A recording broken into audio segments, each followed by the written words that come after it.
We're back, ladies and gentlemen. Another week, another day at the office. 3-man weave.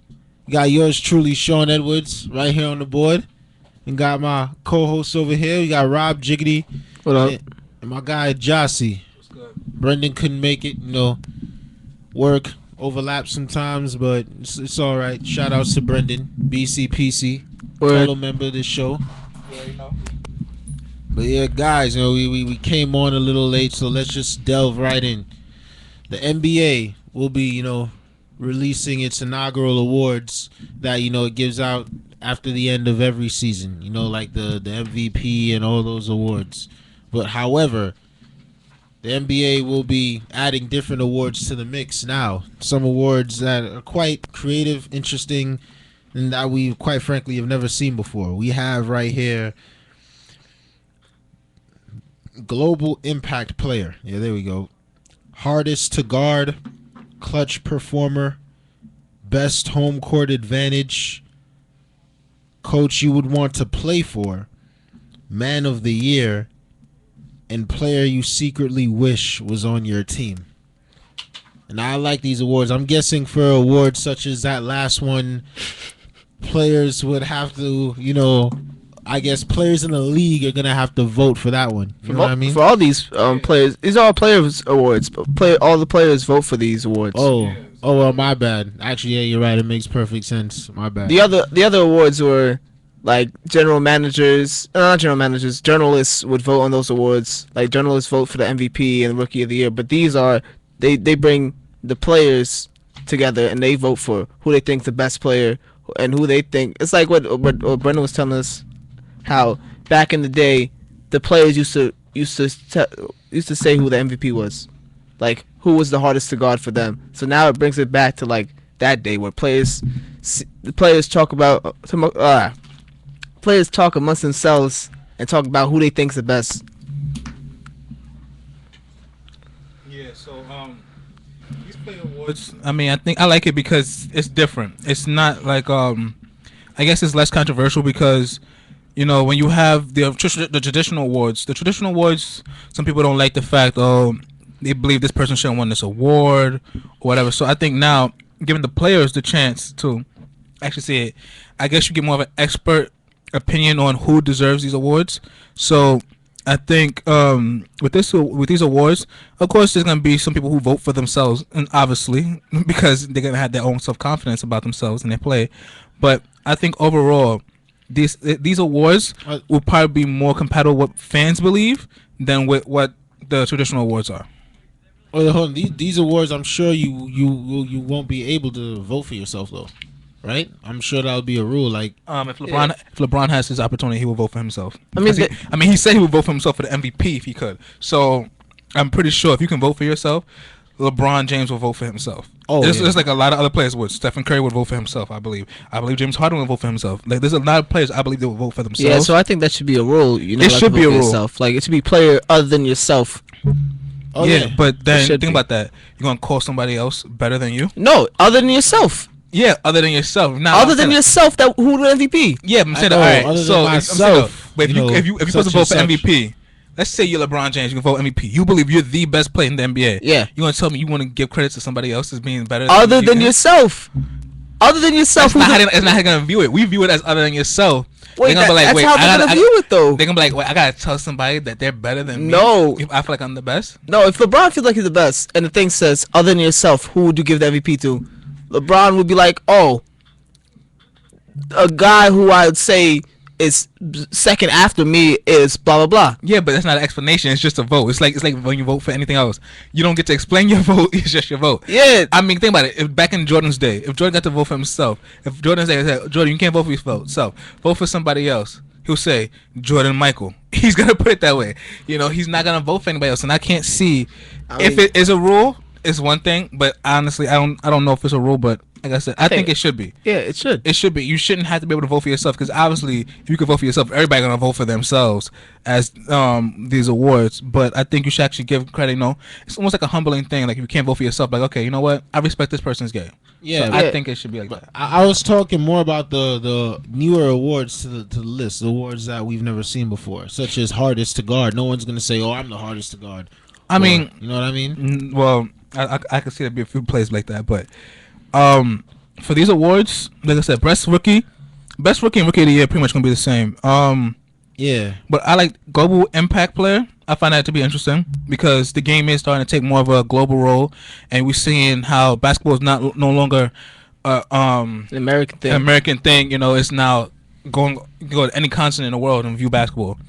Anywhere from the West Coast all the way to China, Japan. I mean, you could go anywhere and see basketball now. So I think that would be a great thing to see. The hardest player to guard and clutch performer to me are the most interesting though. Yeah. yeah. And I was gonna ask you guys real quick, between those two awards, hardest to guard and player you secretly wish was on your team. You know, for all of us hypothetically, since none of us are in the NBA here, but we, Yeah. we all love ball. We Ball got them is $1 billion life. dreams.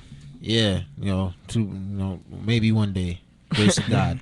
But yeah, we would speak from the aspect, perspective rather, of an NBA player. I want you to name me recipients of each of those awards. So we have hardest to guard, clutch performer, player you secretly wish was on your team. Actually, let's throw in coach you would play for, and there was another one I said. Best home court advantage. No, I said clutch performer, right? No, I said. Yeah, best home court advantage. So let's start with best home court advantage. All right, I'd say throughout the season, Golden State, their crowd was just loud. Monty Williams was complaining about how loud their crowd was. It's just loud. Oh yeah, Yeah. I agree with that because if you look at it, they have the best home court record in the season, the entire regular season. It proved that if you go into Oracle Arena, it is not going to be easy. You're battling not only the players on the court, but the crowd.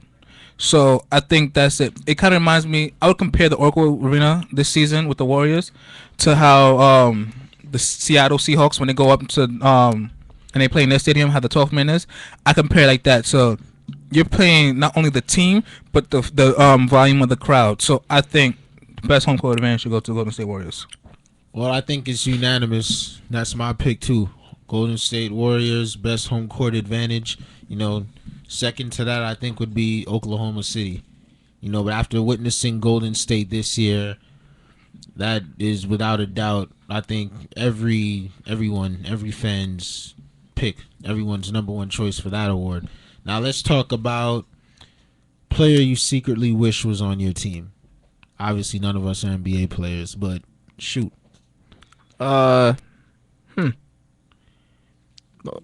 Most impactful player this season. Like if you right now you are playing for the Knicks.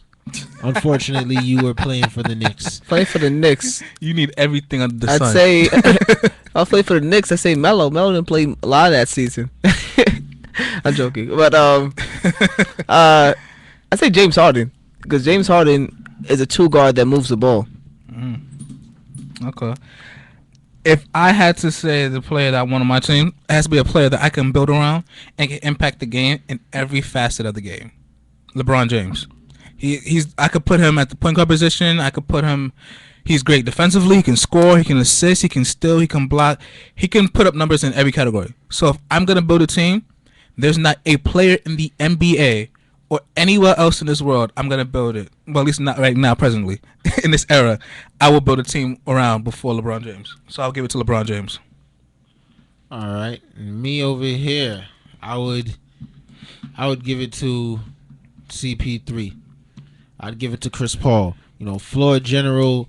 A lot of guys nowadays are mislabeled as point guards. You know what I mean? Chris Paul is not mislabeled by any means. True. He is a point guard, a true point guard. Yeah. Just happens to be a point guard that has the ability to score and do so effectively. And I would love to play with a teammate like that. Who can be the floor general, who can get the pressure and not fold under the pressure, but embrace it and thrive in it. You know what I mean? Yeah. Imagine you as a teammate of Chris Paul. All you got to do is pick your spots. You're going to get the ball.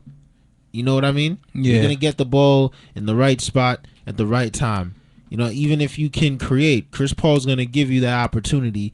But at the end of the day, like, he will be the vocal point that drives that offense. But you just get to flourish in it. You know what I mean? Yeah, he reminds me of Jason Kidd a little bit, actually. Chris Paul reminds me a lot of Jason Kidd. All right, guys. So now we all gave our thoughts on that. Let's go for hardest to guard. Hardest to guard. Are we talking this season or in general? Well, it's a seasonal award, so let's go okay. this season. Yeah, that was dumb. That was dumb. All right. Ed Davis. The way Ed Davis just elevated his offense to another level this season, I'll give it to him. Okay. James Harden. Okay. I agree with you with Anthony Davis, but James Harden, if you looked at it, we already knew he can score. That was without question. But you could see some of his highlights where he just makes guys look like they don't know what they're doing on the defensive end. I mean, he can cross you over. He can, he comes up for screens. He come up, break up fast breaks. So I would say the hardest to guard would probably be James Harden, because if you stop him from driving to the basket, he'll shoot jumpers all day. If you stop him from shooting jumpers, he'll attack the basket. And if you try to stop him, he's gonna draw a foul and most likely get an and one. So I had to go with James Harden. Okay. Wow, the funny thing is when you said Anthony Davis, for some reason initially I thought you said Ed Davis. Ed Davis. I was gonna say what? The one on the Lakers? That's interesting. Nah, the Lakers take the season off. They took the season off. Yeah, well, my answer to that, I'll tell you. Well, how did I just lose my train of thought? Hold up. Rewind for a second. Okay, there we go. Who I believe is the ultimate assassin. I've said it on this show before, and I'll say it in casual conversation, and I will always say it. And that's Russell Westbrook. Yeah, I should have said Westbrook. Okay. I forgot Westbrook existed. Okay. I forgot Westbrook was in the league. Yeah. I can't argue. I can't argue with that. Yeah, I mean, that's what I'm saying. It's a difficult award to give to someone, because there's a lot of players where on any given night, boy, I gotta play against them. And I think, like, for all three players that we named, every team circles those games. Like, if you're not strong in that position, every point guard I think in the league, when they have to fight against OKC in the game, I think they all circle that matchup, because they know, okay, I'm the starting point guard. I got to battle against Russell Westbrook. I have a lot on my plate to do it tonight. I think power forwards just look at Anthony Davis and like, I gotta put on my A game tonight. I see people say with James Harden, certain guards are like, oh my gosh, this is ridiculous. I gotta guard him. I gotta get 12 hours of sleep the night before. 12 hours of sleep, get all my vitamins in. I gotta get a nice massage before the game too. I gotta stretch for a half hour. Yoga is a mandatory session. I gotta get on the elliptical real quick. Yep. Like, I think those three players are probably the hardest to guard right now, and are great for the conversation, actually, for the award. Yeah, so, Westbrook, that guy is just, heck of an athlete, freak athlete, a lot of heart, a lot of drive. He's going to go at you no matter who you are. But now, let's move on to one more award to close out the segment. And that is coach you would want to play for. All right, I got two. I don't know if this is cheating or not. I'd yes, say it is. It's cheating. I'd say either he's gonna do that 50-50 thing. He's gonna do like, oh, I'm not gonna show you who my vote is yet, but it's between these two. Go ahead. I like Brad Stevens and Doc Rivers. Brad Stevens, because what he did with the Celtics this year, he's good at coaching young players. Yeah. And he knows what to do to elevate young players' game. And Doc Rivers, he's just one of the greatest point guards to ever play the game. One of the greatest coaches to ever play the game. Doc Rivers. Okay, for coach that I would want to play for, I would have to say, I'm gonna give you a definitive answer, but if I have to do a 1-2 like Jiggity did, Greg Popovich. Yeah, it's a good one. Because you've seen, it's consistency. That's what the Spurs do the best. They're consistent. No matter how long Popovich been in the league for, I don't know how long. But the one thing you can always say for the Spurs is that they're consistent. Yeah. Their system is consistent. You can plug in players and it works.